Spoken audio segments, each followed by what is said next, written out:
ओम ज्ञानतिमिरान्धस्य ज्ञानञ्जनशलाकया चक्षुरुन्मिलितं येन तस्मै श्रीगुरवे नमः। नमः विष्णुपादाय कृष्णपृष्ठाय भूतले श्रीमते भक्तिवेदान्तस्वामिनिति नामिने। नमस्ते सारस्वती देवे गौरवाणी प्रचारिणे निर्विशेष शून्यवादी पाश्चात्यदेशतारिणे। नमो महावदन्याय कृष्णप्रेमप्रदायते कृष्णाय कृष्णचैतन्य नामने गौरतुसे नमः।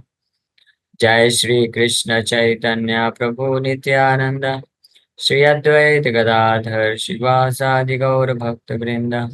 हरे कृष्णा कृष्ण कृष्णा हरे हरे, हरे राम राम राम हरे हरे। हरे कृष्णा। तो आप सभी भक्तों का हार्दिक स्वागत है आज के स्पेशल क्वेश्चन आंसर सेशन में। तो जिन भी भक्तों का प्रश्न है तो आप लोग पूछ सकते हैं एक एक करके हाथ ऊपर करके। ये संगीता माता जी। हरे कृष्ण प्रभु जी। प्रभु जी, जैसे वीर कृष्ण प्रभु जी अभी वृंदावन में है और हम लोग, मैं तो कभी वृंदावन गई नहीं, तो ऐसा भाव रखना कि वृंदावन भगवान बुलाएं या उसके लिए गिलानी महसूस होना, ये कितना सही है? घर पे भक्ति करते हुए मतलब कैसे उस चीज को और अच्छा कर सकते हैं सही बहुत भाव अच्छी में? बात है। हमेशा हमारे हृदय में ये धारणा होनी चाहिए, विचार होना चाहिए, इच्छा होनी चाहिए कि कब मुझे वृंदावन में वास मिलेगा, वृंदावन में कब मुझे भगवान स्वीकार करेंगे, कब राधा रानी की कृपा होगी कि वृंदावन में मैं मतलब जा पाऊंगा। तो ये हमेशा इच्छा रखना चाहिए। सही बात है। गौड़ी स्पेशली गौड़ी वैष्णवों का तो ये मुख्य उद्देश्य होता है कि वो ब्रजवास चाहते हैं। हाँ, लेकिन भक्त लोग हमेशा निर्भर रहते हैं भगवान पे और भक्तों पे, आचार्यों पे, उन पे निर्भर रहते हैं। विशेष रूप से नरोत्तम दास ठाकुर प्रार्थना में बोलते हैं कि कबे मोरे निताई चंद्र करुणा हाइबे संसार वासना दूर हबे। कि नित्यानंद प्रभु की कब कृपा होगी, मेरे संसार की प्रति वासना नष्ट होगी, और कबे हम हेरा बो श्री वृंदावन, वृंदावन में जा कब मुझे प्राप्त होगा। तो ये तो अच्छी बात है, ये इच्छा रखना ही चाहिए सभी भक्तों का, ये हमारा लक्ष्य है। जब हाँ, तक नहीं लोग जा पा रहे प्रभु, तो क्या भाव होना चाहिए? यही भाव होना चाहिए कि हमेशा इच्छा रखना चाहिए कि ब्रज में वास मिले। अब ब्रजवास का मतलब एक तो है कि हाँ, हम जो ये भौम वृंदावन है तो यहाँ पे भगवान कृपा करके बुलाएं हमको, और वहाँ पे हमको जाने का मौका मिले, भगवान की बहुत सारी लीला स्थलियाँ हैं उनको दर्शन करें, उनके बारे में श्रवण करने का मौका मिले, वो तो है ही है। लेकिन असली ब्रजवास जो है वो तब संभव है, जैसे मैं बताया, कि कब हमारे हृदय से ये सब समस्त प्रकार की भोग वासनाएं नष्ट हो जाएंगी और कब भगवान के प्रति शुद्ध प्रेम विकसित होगा, तब वो असली ब्रज को हम प्राप्त कर सकते हैं। तो इसलिए तीव्रता से फिर भक्त जो है वो साधना भक्ति को पालन करने में लग जाते हैं। प्रभुपाद जी के इंस्ट्रक्शंस हैं उसको पालन करने में लग जाते हैं। थैंक यू हरे प्रभु कृष्ण। जी। हरे कृष्ण। और कोई प्रश्न है? और भी भक्त लोग प्रश्न पूछ सकते हैं। हाँ प्रभु जी, है। हरे कृष्ण। हाँ, यस मुकेश प्रभु।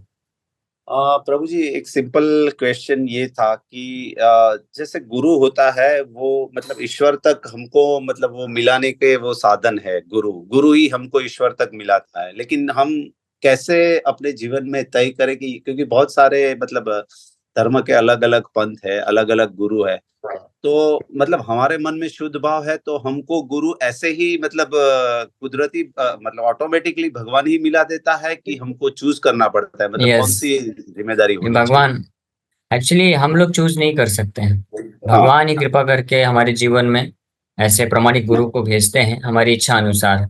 जिस हम्म, जिस व्यक्ति की जैसी इच्छा होती है, मनोवृत्ति होती है, उसके अनुसार भगवान उसके जीवन में ऐसे गुरुओं या साधु भक्तों का संग प्रदान करते हैं। हम्म। तो इसलिए हमको भगवान से प्रार्थना करनी चाहिए, भगवान जो है कृपा करके, क्योंकि गुरु कौन है? गुरु भगवान के प्रतिनिधि है ना।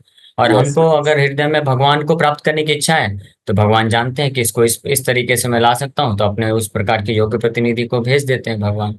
जैसे ध्रुव महाराज नारद मुनि के पास नहीं गए। ध्रुव महाराज तो भगवान को प्राप्त करने की इच्छा से निकल पड़े, तो भगवान जान गए अरे ये तो मेरे को प्राप्त करना चाहता है, तो ठीक है, नारद मुनि को अलग से प्रेरणा दे दी है कि नारद मुनि भी उसी रास्ते में आ गए, और जाकर के मुलाकात हो गई और फिर उनसे वो शिक्षा प्राप्त की। ओके, समझ गए। Okay, thank you Prabhu ji. Hare Krishna. Yes Pratigya Mata जी। हरे कृष्णा प्रभु जी, पंचांग प्रणाम। प्रभु हरे जी, कृष्णा। हमें ये क्वेश्चन पूछना था कि जैसे कहते हैं कि भक्तों को सब में भगवत भाव देखना चाहिए, कितने भी कोई भी मतलब व्यक्ति अगर लाइफ में आ रहा है या मतलब वो चाहे हमारे लिए फेवरेबल हो चाहे ना हो, उसमें भगवत भाव देखना चाहिए, कृष्णा की प्रेजेंस उसमें देखनी चाहिए। तो यस। एक जो कंपैशन और जो मतलब एक बहुत मदरहुड वाली फीलिंग आ जाती है उसके लिए, मतलब जिसे भी हम ऐसे देखते हैं या मतलब सभी को अगर हम ऐसे देखें तो एक मदरहुड वाली फीलिंग आ जाती है। तो उस फीलिंग मतलब लेकिन सामने वाले को कुछ अलग ही मतलब वो उसको नहीं समझ में आता, ये तो उस चीज से कैसे टैकल करें? ओके, समझ गया। तो दो चीजें हैं। भगवद गीता में भगवान बताते हैं पंडिता समदर्शिना, कि जो पंडित होते हैं, ज्ञानी होते हैं, वो सबको समान दृष्टि से देखते हैं। तो इसका मतलब है कि जो पंडित असली व्यक्ति, बुद्धिमान व्यक्ति होते हैं, यानी भक्त लोग बाह्य शरीर को नहीं देखते हैं कि ये स्त्री है, पुरुष है, या ये बुद्धिमान है, ये मूर्ख है, या ये भक्त है, ये अभक्त है, या अलग अलग, ये कुत्ता है, बिल्ली है, शेर है, ये सब वो नहीं देखते हैं। भक्त लोग क्या देखते हैं कि चाहे कोई भी जीवात्मा किसी भी शरीर में हो, पशु योनि, पक्षी योनि में, मनुष्य के शरीर में हो, देवता हो, किसी भी शरीर में क्यों ना हो, वो सब भगवान के अंश हैं। और भगवान से उनका संबंध है, इटर्नल संबंध है। और भगवान भी उनको कृपा करने के लिए उनके हृदय में परमात्मा के रूप में, हाँ, तो ये इसको बोलते हैं पंडिता समदर्शना। अब दूसरी चीज होती है व्यवहारिक रूप से हमको डीलिंग, लेकिन अलग अलग प्रकार के लोगों से अलग अलग करनी पड़ती है। हाँ, तो इसलिए इसके लिए भी भागवत में प्रहलाद महाराज बताते हैं प्रेम मैत्री कृपा उपेक्षा ईश्वरे ईश्वरेशु तदधिनेशु। और दो और कैटेगरी हैं, द्वेषी द्वेषी जन और मासूम लोग। ये चार कैटेगरी है, ईश्वर, भक्त और मासूम लोग, इनोसेंट पीपल, और चौथा द्वेषी जन। तो इन चार लोगों के साथ अलग अलग प्रकार से व्यवहार किया जाता है। ईश्वर के साथ प्रेम करना चाहिए, यानी उनको प्रेम, प्रेम जो होता है वो केवल और केवल भगवान के लिए रिजर्व्ड है। प्रेम और किसी व्यक्ति के साथ नहीं हो सकता है। हाँ, केवल और केवल भगवान कृष्ण के लिए रिजर्व्ड है। तो उनको प्रेम करना चाहिए, उनको प्रेम में सेवा अर्पण करना चाहिए। और जो भक्त जन है, जितने भी भगवान के भक्त होते हैं, उनके साथ मैत्री, फ्रेंडशिप, यानी उनके साथ मिलके कृष्ण कथा का आदान प्रदान, चर्चा करना चाहिए, श्रवण कीर्तन करना चाहिए। और जो भक्त नहीं है लेकिन इस संसार में फंसे हुए हैं, लेकिन जिनके पास ज्ञान नहीं है अभी गीता भगवान का, लेकिन भी वो लोग इनोसेंट हैं, मासूम हैं, वो दुख भोग रहे हैं, लेकिन वो बेचारे फंसे हुए, तो ऐसे लोगों के ऊपर कृपा करना चाहिए, यानी उनको भगवत ज्ञान देना चाहिए, भक्ति सिखाना चाहिए, नाम जप सिखाना चाहिए और भगवान से जोड़ना चाहिए। और कुछ लोग ईर्ष्यालु होते हैं तो उनका उपेक्षा करना चाहिए, उनको नेग्लेक्ट करना चाहिए। क्योंकि क्या है, उन अगर जो ईर्ष्यालु हैं, ईर्ष्या रखते हैं भगवान के प्रति, भक्तों के प्रति, भक्ति के प्रति, तो उनसे अगर हम ज्यादा संपर्क करेंगे तो वो हमारे संपर्क में आकर के भक्ति का भी निंदा करेंगे, भगवान का भी निंदा करेंगे, और इससे वो और ज्यादा अपराध में डूब जाएंगे और उनका नुकसान हो जाएगा। तो ऐसे लोगों के साथ ज्यादा जो है तर्क वितर्क, विचार विमर्श नहीं करना चाहिए। ऐसे लोगों को ज्यादा, अगर वो बहुत है तो अगर प्रसाद स्वीकार करते तो प्रसाद देना चाहिए, जैसे हरे कृष्ण बोल सकते हैं। लेकिन जो लोग मासूम है, जो तैयार है सुनने के लिए, तो उनको हमको गीता भागवत का शिक्षा भी देना चाहिए। ठीक है। Thank you Prabhu ji. Okay. और कोई प्रश्न है? ये संकिता माता जी। हरे कृष्णा प्रभु जी। प्रभु जी, जैसे अभी मैं प्रैक्टिकली एक एक्सपीरियंस था, जैसे हमारी तबीयत की वजह से मतलब एक थोड़ा सा भी चल रहा है ऐसा, इसलिए पूछ रही हूँ। मेडिसिन ले रहे हैं या कुछ कर रहे हैं तो पर वो जो शरीर को कष्ट होता है ना, उस टाइम भी हम भगवान की मतलब स्मृति में ही रहें, भगवान को ही याद करें। इस लेवल तक पहुंचने के लिए कितना टाइम आप लगेगा मतलब? जी। अभ्यास अभ्यास करते रहिए। ये कोई ऐसा फिक्स टाइम नहीं है कि कितना समय लग सकता है, 1 सेकंड में भी हो सकता है या 1 करोड़ जन्म भी लग सकते हैं। It depends all upon our sincerity and Krishna's mercy, भगवान की कृपा। तो हमको अपनी तरफ से प्रयास करते रहना। इसलिए कई बार देखिए, भक्त का भाव क्या होता है, आशाबद्धम बोला जाता है ना। भाव भक्ति में एक लक्षण ये भी आशाबद्धम, ये होप अगेंस्ट होप। कैसी भी परिस्थिति होता है, भक्त को हमेशा आशा रहती है कि हाँ भगवान एक जरूर कृपा करें, भगवान को मैं जरूर जो है प्राप्त कर पाऊंगा। और भक्तों का भाव होना होता है कि वो उनका फोकस जो है ज्यादा जीवन की समस्याओं में या जो अनर्थ है उसमें नहीं होता है। भक्त का फोकस रहता है कि मैं जिस भी परिस्थिति में हूँ, जैसे मान लीजिए हमारी कभी परिस्थिति की बहुत हेल्थ खराब है, या हम बहुत ऐसी कठिन परिस्थिति में चल रहे हैं, या बहुत अनर्थ परेशान कर रहे हैं, तो जिस भी परिस्थिति में हैं हम, उस परिस्थिति में रहते हुए मैं बेस्ट क्या कर सकता हूँ कृष्ण की भक्ति के लिए, वो भक्त को सोचना चाहिए। हाँ, तो अगर ये कॉन्शियसनेस, ये चेतना रहेगा कि मैं अभी बीमार हूँ तो मैं बेस्ट क्या कर सकता हूँ, ठीक है मुझे काफी रेस्ट लेना पड़ता है, तो बेस्ट क्या कर सकते हैं, ठीक है लेटे लेटे आप नाम जप करते रहिए, कथा सुनते रहिए, that is the best thing you can do. Otherwise तो समय तो ऐसे जा ही रहे हैं, तो ये चीज कर सकते हैं। हाँ, तो इस पे फोकस रखना चाहिए। और ये करके अगर हम करते रहते हैं तो जितनी मात्रा में धीरे धीरे हम निष्ठा के स्टेज पे पहुंचते हैं, फिर और आगे बढ़ते हैं, तो हम फिक्स्ड अप हो सकते हैं। और जैसे नामाचार हरिदास ठाकुर जब काफी वृद्ध हो गए थे, बेड से उठ भी नहीं पा रहे हैं वो, हाँ, अंतिम अवस्था में हैं, उस वक्त भी वो जो 192 माला जप कर रहे हैं, जप नहीं छोड़ रहे हैं। तो ये इस स्टेज को प्राप्त किया जा सकता है अगर हम प्रैक्टिस करते हैं, साधना भक्ति का अच्छे से प्रैक्टिस करते हैं, तो लोग हो सकते हैं। इसलिए कई बार ज्यादा मन के जो अलग अलग विचार होते हैं ना, उस पर ध्यान नहीं देना चाहिए कि अरे अभी मैं नहीं कर पा रहा हूँ, या नहीं हो पा रहा है, इतना हेल्थ खराब है, या इतने मेरे अनर्थ परेशान कर रहे हैं, क्या करूँ, और ऐसी ऐसी कठिन समस्याएं हैं। क्योंकि इस चीज को लेकर हम ज्यादा डिस्टर्ब होंगे ना, तो हम जो कर सकते हैं वो भी नहीं कर पाएंगे।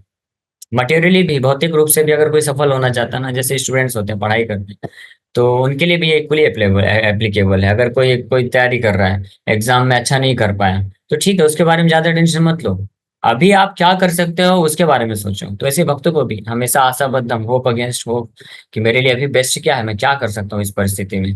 The only best thing, the best best of all best thing is that you chant Hare Krishna महामंत्र।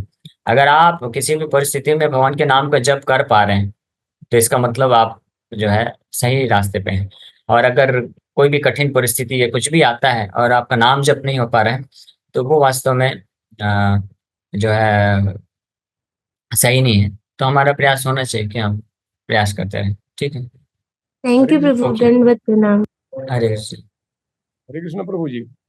हाँ, हरे कृष्ण बोलिए। प्रभु जी मेरा ये मानना है, हेलो, हाँ हाँ बोलिए। पर जो थोड़ी बहुत तकलीफ होती है तो ये अपन मानते हैं कि ये प्रभु की कृपा से थोड़ी तकलीफ है, नहीं तो हम तो बहुत बड़ी तकलीफ में जा सकते थे। जो जिस तकलीफ को अपन झेल पा रहे हैं, नहीं तो हमारे और साथी और परिवार समाज के लोग तो हमसे गंभीर गंभीर मुसीबतों में हैं। अपन ये सही मान के बात है, पॉजिटिव सोच के चलते हैं कि प्रभु की कृपा से हम ऐसी तकलीफ में हैं जो हम सह रहे हैं प्रभु की कृपा से, नहीं तो गंभीर सही तकलीफ बात है, बहुत, इससे भी बड़ी बिल्कुल। तकलीफ होती है। उन्हीं की वजह से तो हम छोटी तकलीफ में हैं, प्रभु की कृपा है, उन पर भरोसा रखा जाए तो बहुत बड़ी कृपा होती है।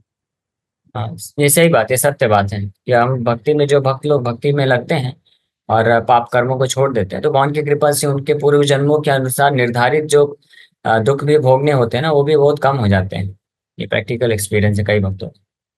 Okay, yes, next question, Shyama माता जी। हरे कृष्णा प्रभु जी, पंचांग प्रणाम। प्रभु हरे जी, कृष्ण। जो नए लोग होते हैं उन्हें क्लासेस में आने के लिए बोलो तो वो मतलब किसी पाप में लगे होते हैं, मतलब गलत आदतों में, तो वो कहते हैं हम इस लायक नहीं है कि हम क्लासेस ले पाए, तो क्या उन्हें नहीं आना चाहिए? नहीं, ऐसा बिल्कुल नहीं है। हम भले लायक नहीं हैं, लेकिन भगवान कृपा करने के लिए तैयार है। भगवान के साथ हमारा संबंध है, भगवान हमारे परम पिता हैं। तो जैसे कोई छोटा बालक होता है, तो वो तो बिल्कुल भी योग्य नहीं अपने, लेकिन अपने पिता पे पूरी तरह से निर्भर होता है। पिता उसका पालन पोषण करेंगे तो होगा, नहीं होगा तो नहीं होगा। माँ उसको खिलाएगी तो खाएगा, नहीं तो भूखा मर जाएगा। जैसे एक मरीज होता है, पेशेंट होता है, वो पूरी तरह से डॉक्टर पे निर्भर है। डॉक्टर इलाज करेगा ठीक ठीक से तो होगा, नहीं करेगा तो वो मर जाएगा। तो उसी प्रकार से हम, हो सकता है नालायक, हम योग्य नहीं है बिल्कुल भी, लेकिन हम भगवान पे आश्रित होते हैं, भगवान का आश्रय लेते हैं, भगवान पे निर्भर होते हैं। तो भगवान कृपा करने के लिए तैयार है। और भगवान जानते हैं हमारी स्थिति को, हमसे ज्यादा अच्छे तरीके से भगवान जानते हैं। हम तो अपनी खराब स्थिति को, केवल इस जन्म की खराब स्थिति को जानते हैं। भगवान तो हमारा पूरा इतिहास पता है। इसलिए एक सेइंग है कि every saint has past, and every क्या बोलते हैं उसको, evil person has his future. हर कोई भी आज जो साधु है, बड़े बड़े साधु हैं, उनका भी भूतकाल था, यानी पास्ट में वो कितने बड़े डाकू रहे होंगे, किसी को नहीं मालूम, क्योंकि कई कई जन्मों का हिसाब किताब है ना। करोड़ करोड़ों जन्मों से हम इतने सारे पाप अपराध करते करते आए हैं। लेकिन भगवान किसी न किसी तरीके से धीरे-धीरे हमको इस प्लेटफ़ॉर्म में लेके आए हैं। हमको इस योग्य बनाए हैं कि अब हम उनकी शिक्षाओं को प्राप्त करके और आगे बढ़ सकते हैं। इसका लाभ उठाना चाहिए। हमेशा तो नहीं रहना चाहिए। हाँ, जैसे कोई बच्चा है, उसको लिखना-पढ़ना नहीं आता है, लेकिन उसके माँ-बाप क्या है उसको फिर ट्रेनिंग देते हैं, उस हिसाब से प्रेरणा देते हैं, ट्रेनिंग देते हैं, स्कूल में एडमिशन कराते हैं कि ठीक है, आप चलो, आपको हम और पढ़ाते हैं और अच्छे से एजुकेटेड आप बनो। तो इसी प्रकार से भगवान हमारे उस माँ-बाप की तरह हैं। हम कितने भी गलत क्यों ना हो, भगवान चाहते हैं कि ओके, नो प्रॉब्लम, अभी तक आपने जो किया, अब आप जो है सही बनने का प्रयास करो। आप मेरे इंस्ट्रक्शंस का पालन पालन करो। इसलिए आखिरी गीता में आखिरी में जाकर के भगवान यही चीज़ बोले कि सर्वधर्मान् परित्यज्य माम एकम शरणं व्रज, हम तो हम सर्व पापेभ्यो, कि ठीक है आपने अभी तक बहुत सारा पाप किया, कोई दिक्कत नहीं, अब आप मेरे को समर्पण करो, मैं आपको सारे पापों से मुक्त कर दूंगा, आप पाप मत करना अब। है ना? तो जब भगवान तैयार हैं हमारे ऊपर कृपा करने के लिए, तो हम क्यों अपने आप को वंचित रखें ये सोच करके कि मैं लायक नहीं हूँ। तो इसका लाभ उठाना चाहिए। हरे कृष्णा प्रभु जी। हरे कृष्णा। प्रभु जी बेल की माला से जप करना चाहिए कि तुलसी की माला से? तुलसी की माला बेस्ट है, ठीक है, लेकिन अगर नियम पालन नहीं कर पा रहे हैं चारों नियम अच्छे से, तो फिर तुलसी की माला में तब तक अब जप नहीं करना चाहिए। फिर जब नियम पालन करने लग जाए तो तुलसी की माला में जप कर सकते तो फिर ओके। बेल की माला क्या करें प्रभु जी? तो बेल की माला क्या करना है, मतलब दे दीजिए किसी को, जो नया व्यक्ति वो जप कर लेगा।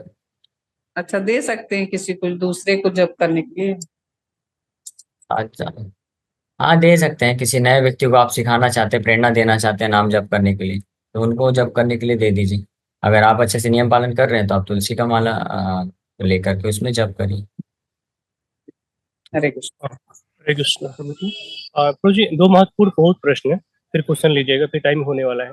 पहला बहुत महत्वपूर्ण प्रश्न है जो आप कई बार बोल चुके हैं, फिर से पूछ रहा हूँ कि शांति व्यर्थ काल तो विरक्ति मानस होने तो आशा बन सता बनता, इसकी थोड़ा संक्षिप्त व्याख्या कर देंगे, एक कम से कम एटलीस्ट मीनिंग बता देंगे, तो जो शुद्ध भक्ति का आंतरिक लक्षण लोगों को जागृत होगा। हाँ, तो जो भक्त है, हाँ एक मिनट, अब शांति मैं व्यर्थ निकाल कालत्व लेता हूँ। विरक्ति मानस होने था आशा बंध समत कुंठा नाम गाने सदा रुचि आसक्ति तर गुचरे प्रीति वसु हाँ, स्थले। तो ये भाव भक्ति के लक्षण है। यानी ऐसा समझ लीजिए कि उस भक्त के हृदय में क्या भाव होते हैं जो भगवान की कृपा को प्राप्त करने के लिए योग्य है, मतलब भगवान की कृपा को निश्चित रूप में प्राप्त कर लेगा। तो इसके लिए 9 लक्षण बताए गए हैं। शांति मतलब फॉरगिवनेस, वो हमेशा तैयार रहता है माफ करने के लिए, उसको कोई फर्क नहीं पड़ता है, क्योंकि इस संसार में कई लोग रहते हैं, कुछ न कुछ अपने स्वभाव बस, किसी का वास्तव में दोष नहीं है, अलग अलग स्वभाव से हर कोई प्रभावित है। तो अपने स्वभाव बस कोई ना कोई कुछ न कुछ कभी न कभी कुछ कोई क्रोधित हो जाता है या कुछ बोल देता है या कुछ हमको कष्ट पहुंचा देता है। तो जो वो भक्त इस स्तर के होते हैं उसको माइंड नहीं करते, उसको क्षमा करने के लिए तैयार हो जाते हैं। दूसरा गुण है अव्यर्थ कालत्वम। अव्यर्थ कालत्वम मतलब एक क्षण को भी वो वेस्ट नहीं करना चाहता है, गंवाना नहीं चाहता है। हर क्षण को उसका ये चेतना रहता है कि हर क्षण कैसे भगवान की चेतना में व्यतीत हो, या तो भगवान के नाम जप करने में, भगवान की सेवा करने के लिए, भगवान के कार्य को करने के लिए, या कोई भौतिक कार्य भी कर रहे हैं तो वो इस उद्देश्य से करता है कि इस भौतिक कार्य को करके मैं इस प्रकार से अपना भरण पोषण कर पाऊं ताकि भगवान की भक्ति में आगे बढ़ सकूं। अव्यर्थ काल। तो दूसरा तीसरा है विरक्ति। तो विरक्त होता है, विरक्त मतलब भौतिक संसार से उसको कुछ नहीं चाहिए, इस जगत को कुछ नहीं, यानी भगवान की भक्ति वो करता है, सेवा करता है, तो उसके बदले में वो कुछ सेंस ग्रेटिफिकेशन नहीं, भौतिक लाभ प्राप्त करने की इच्छा से नहीं करता है। मान शून्यता चौथा है, यानी अपने खुद के सम्मान की इच्छा नहीं रहती उसको, कि अपने सम्मान को प्राप्त करने के लिए कुछ कार्य नहीं करता। वो कुछ भी कार्य करता है तो भगवान की भक्ति को प्राप्त करने के लिए करता है। उस भक्ति के दौरान अगर कुछ सम्मान आ भी जाता है तो उसको स्वीकार नहीं करता, उसको ट्रांसफर कर देता है गुरु को, आचार्य को और कृष्ण को। इसको बोलते हैं मान शून्यता। फिर आशाबद्ध। आशाबद्ध मतलब जो हमने अभी चर्चा किया था कि होप अगेंस्ट होप है, ये हमेशा उसको ये आशा बनी रहती है कि ठीक है मैं जैसी भी परिस्थिति में हूँ, लेकिन अगर मैं दृढ़तापूर्वक भगवान के चरण कमलों का आश्रय लूंगा तो निश्चित रूप में भगवान कृपा करेंगे। और समुत्कंठा, ऑलवेज ईगरनेस रहती है उसको, उत्कंठा रहती है, और ज्यादा वो भगवान का नाम जप करना चाहता है, भगवान के बारे में श्रवण करना चाहता है, और वो प्रयास करना चाहता है कि कैसे भगवान की भक्ति में आगे बढ़ सको। और आखिरी है नाम गाने सदा रुचि। तो भगवान के नाम के जप करने में, गान करने में, भगवान की कथा को तो श्रवण करने में, बोलने में उसको हमेशा रुचि रहती है। इस प्रकार से ये लक्षण बताए गए हैं। जो कि धीरे-धीरे विकसित हो सकते हैं। जी। एक प्रश्न प्रभु जी बहुत महत्वपूर्ण है, बड़ा इम्पोर्टेंट क्वेश्चन है। जैसे अभी आपने शुरू में कहा ना तो क्षमा कर देना, तो 2 प्रकार के अपराध होते हैं, एक जानबूझ के होते हैं, एक अनजाने अपराध होते हैं। तो जो अनजाने अपराध होते हैं तो सबका प्रायश्चित हो जाता, क्षमा हो जाता है। बट कई सारे भक्त होते, इनफैक्ट मैं भी जानता हूँ, ऑल इंडिया मेरे साथ हजारों भक्त कनेक्टेड है। तो कई भक्त लोग जानबूझ करके भक्तों के प्रति, भगवान के प्रति, साधना के प्रति, सेवा के प्रति जानबूझ के पूरा सोच समझ के पूरा प्लानिंग करके अपराध करते हैं। हम अनजाने अपराध की बात नहीं कर रहे, पूरा सोच के हाँ। समझ करके मैंने अलग अलग उसके लिए पूरा प्लानिंग करना और पूरा बात करना, फेक समझना, बहुत सारी उसमें चीजें हैं। तो ऐसे भक्तों को क्या क्षमा कर देना चाहिए, भगवान से प्रार्थना करना चाहिए उनका भला हो, कि भगवान माने ना कोई प्राप्त देना, ना माने कोई उनको अपराध के लिए बोले, माने कोई उनको क्या बोलते हो श्राप भी ना दे, कोई आशीर्वाद भी ना दे, भगवान से प्रार्थना भी ना करे कि भगवान पर छोड़ दो, भगवान जो करना हो करो, फिर भगवान पर छोड़ देना चाहिए। क्या करना चाहिए उनको? वैसे जो बेस्ट डिवोटीज होते हैं, प्योर डिवोटीज जो होते हैं, वो कैसे करते हैं वो बता देते हैं। इन भक्तों को कैसा करना चाहिए ऐसा समझ सकते हैं कि चाहे कोई जानबूझ के अपराध करे या अनजाने में करे, दोनों ही प्रकार के अपराधों को भक्त कभी सीरियस नहीं लेता है, स्वीकार नहीं करता है, वो क्षमा कर देता है इमीडिएटली और भगवान से प्रार्थना करता है। जैसे हरिदास ठाकुर को जब 22 बाजारों में मारा जा रहा था, कितना बड़ा अपराध है, यानी हाईएस्ट डिग्री का अपराध किया जा रहा है, वो भी जानबूझ के। तो हरिदास ठाकुर उस अपराध को क्षमा कर दिया, न केवल क्षमा किए, हरिदास ठाकुर जानते थे ये लोग जानबूझ के कर रहे हैं, तो उसके लिए उनके लिए भगवान से प्रार्थना भी कर रहे हैं हरिदास ठाकुर। तो हमको प्रार्थना भी करना चाहिए। जीसस क्राइस्ट भी इसी प्रकार से जो उनको सूली पे चढ़ा रहे हैं उनके प्रति वो प्रार्थना कर रहे हैं। तो इसलिए क्षमा कर देना ये बहुत अच्छा गुण है, क्योंकि जब जो भक्त क्षमा कर देते हैं ना, तो वो उनके लिए बहुत अच्छा है, क्योंकि वो भक्ति में बड़े आसानी से प्रगति कर सकते हैं। प्लान कुछ और हो, किसी को कुछ करने के लिए, कुछ थोड़ा शिक्षा देने के लिए, तो शिक्षा देने के लिए जरूर, जैसे जो गुरु होते हैं, मेंटर होते हैं या अथॉरिटीज होते हैं, तो जो उनके ऊपर निर्भर हैं, यानी जो भक्त लोग जिनको गाइड कर रहे हैं, तो अगर वो लोग कुछ जानबूझ के या अनजाने में कैसा भी अगर अपराध करते हैं कभी, तो उनको सिखाने के लिए करेक्शन जरूर दे सकते हैं, उनको समझा सकते हैं शास्त्रों के दृष्टिकोण से कि देखिए ऐसा करना उचित नहीं है, ये करने से ये नतीजा हो सकता है, और उसके एग्जाम्पल भी, दृष्टांत भी बताए जा सकते हैं, तो उसमें कोई गलत नहीं। लेकिन पर्सनली जब व्यक्तिगत रूप में बात आती है, तो भक्त जनरली हर प्रकार के अपराधों को माइंड नहीं करते हैं, क्षमा कर देते हैं या भूल जाते हैं। फॉरगिव एंड फॉरगेट ये दोनों चीज हैं। तो भक्त का स्वभाव होता है वो फॉरगिव भी कर देते हैं और दे फॉरगेट ऑल्सो, उसको भूल भी जाते हैं। इनफैक्ट प्रश्न का उत्तर कहा, बट मैंने इसका कई वरिष्ठ भक्तों से सुना था कि पहला तो उनके लिए भगवान से प्रार्थना करते हैं, उसको भूल जाते हैं, उसमें दया करते हैं। बट मैंने ऐसा सुना था वरिष्ठ भक्तों से कि भगवान को जैसे सब कुछ भगवान को सरेंडर कर देते हैं, भगवान जो आपको करना करिए। इसको कुछ हो सकता है भगवान कुछ शिक्षा देना चाहते हैं, कुछ करेक्शन करना चाहते हैं, कोई गुरु करेक्शन करना चाहते हैं, तो अल्टीमेटली भगवान ऊपर छोड़ देते हैं। इसने जानबूझ के सोच समझ के पूरा प्लानिंग करके बार बार बहुत सारे उसके पर्पज होते हैं कि अपराध किया है तो भगवान आप देखिएगा। तो कई बार मैंने ऐसा वरिष्ठ भक्तों से सुना है। वो डिपेंड करता है। जैसे प्रभुपाद जी जब यहाँ पे मिशन के लिए कार्य कर रहे थे, या हमारे हरे कृष्णा लैंड जू में भी, तो एक मिस्टर नायर करके था, वो बहुत परेशान किया भक्तों को, इतना ईर्ष्या था कि उसने बहुत परेशान किया। तो प्रभुपाद जी जनरली, प्रभुपाद जी को व्यक्तिगत रूप में अगर कोई भी व्यक्ति इंसल्ट करता था या कुछ जानबूझ के अपराध करता था, तो प्रभुपाद जी इमीडिएटली उसको भूल जाते थे, क्षमा कर देते थे। लेकिन यहाँ पे कृष्ण का मिशन था और कृष्ण के अन्य भक्तों को वो परेशान कर रहा था, इसलिए प्रभुपाद जी फिर उसके लिए भगवान से प्रार्थना किए कि भगवान ये जो है ये बहुत परेशान कर रहा है, इसका बहुत ईर्ष्या है, भक्तों को मिशन को काफी बाधा बन रहा है, तो कृपा करके आप इसके लिए कुछ उपाय करिए। ऐसे प्रभुपाद जी प्रार्थना किए, और फिर कुछ ही दिन में पता चला न्यूज आया, उसको हार्ट अटैक आ गया और उसको मृत्यु हो गया। तो ये केसेस कुछ हो सकते हैं, ये अलग है। लेकिन व्यक्तिगत रूप की अगर बात करें, जैसे गोपाल चप्पल ने श्रीवास ठाकुर का नाम ख्याति को नष्ट करने के लिए कितना पूरा प्लान करके वो किया था, श्रीवास ठाकुर इमीडिएटली उसको ऑफेंस को लिए ही नहीं, भूल गए, माफ कर दिए। तो व्यक्तिगत रूप में, व्यक्तिगत अपने खुद के लिए जब होता है, चाहे कोई जानबूझ के करे या अनजाने में करे, उसको वैष्णव माफ कर देते हैं। लेकिन अगर भगवान की सेवा के लिए है या अन्य भक्तों के लिए होता है, तो फिर उसको माफ नहीं करते हैं, फिर उसको सबक सिखाते हैं या जो भी उसका दंड है वो सब करते हैं। हाँ बोलिए। प्रभु जी कंठी माला पहन सकते हैं क्या? 4 नियम का पालन तो होता है, लेकिन ये घर में प्याज लहसुन खाते हैं, तो वो सेपरेटली कैसे क्या करेंगे? तो जब तक प्याज लहसुन खा रहे हैं तो बेटर है, अवॉइड करना चाहिए। एक बार जब प्याज लहसुन अगर छूट जाए तो फिर पहने, कोई दिक्कत नहीं। तो थोड़ा वेट कर सकते हैं फिर। जी प्रभु जी, थैंक यू हरे कृष्णा प्रभु जी। प्रभु जी, मेरा एक प्रश्न था। जैसे मतलब लोग बोलते हैं आप जो चीज मन से करते हो, एकदम पूरा अपना जो माइंड सेट है पूरा उसी पे लगा देते, तो पूरी प्रकृति आपको हेल्प करती है वो चीज को आपको देने के लिए। तो हम भक्ति में ये सब चीजें करेंगे तो भक्ति भक्ति करते वक्त भगवान की प्रकृति तो भगवान की बहिरंग शक्ति है, तो ये चीज में हमको कैसे समझना चाहिए प्रभु जी? पता नहीं, ये तो ऐसा फिलॉसफी तो हमने नहीं सुना। ये कुछ लोग बोलते हैं, अब वो जाने कहाँ से बोलते हैं। लेकिन ऐसा जरूर है कि भगवान कृष्ण बोलते हैं, तेसाम सतत युक्तानाम भजताम प्रीति पूर्वकम ददामि बुद्धि योगम तम ये नमामि प्रयांत्यते। अगर कोई भक्त है, कृष्ण को प्रेम पूर्वक सेवा अर्पण करता है कृष्ण को प्राप्त करने की इच्छा से, तो निश्चित रूप से कृष्ण उसके हृदय में उपस्थित होकर के उसको ऐसी सफिशिएंट बुद्धि देते हैं कि वो भगवान को प्राप्त कर सकता है। तो भक्तों के जीवन में कृष्ण डायरेक्टली ऐसे हेल्प करते हैं। ठीक है, ओके, तो प्रभु जी, यहीं पे विराम क्या करेंगे। प्रहलाद महाराज प्रभु जी, हरे का कृष्ण। कहा जा सकता है कि वो अपने कर्मों से बंधे हुए थे इसलिए उनके साथ ऐसा हो रहा था, या कौन? प्रहलाद महाराज? नहीं नहीं नहीं नहीं, प्रहलाद महाराज कर्मों के बंधन के कारण नहीं है। कि उनके ऊपर तो प्रहलाद, काफी हानि हो रही थी। हाँ, काफी हो रही थी हानि, तो उनके माध्यम से भगवान को शिक्षा देना चाहते थे। प्रहलाद महाराज की महिमा को प्रकट करना चाहते थे भगवान। प्रहलाद महाराज इतने महान भक्त हैं, इसलिए उनके साथ ये सब हुआ। ठीक है, प्रहलाद महाराज का कोई पास्ट कर्म, बैड कर्म नहीं था। हरे कृष्णा प्रभु जी, ओके, धन्यवाद धन्यवाद। हाँ, ओके, हरे कृष्ण।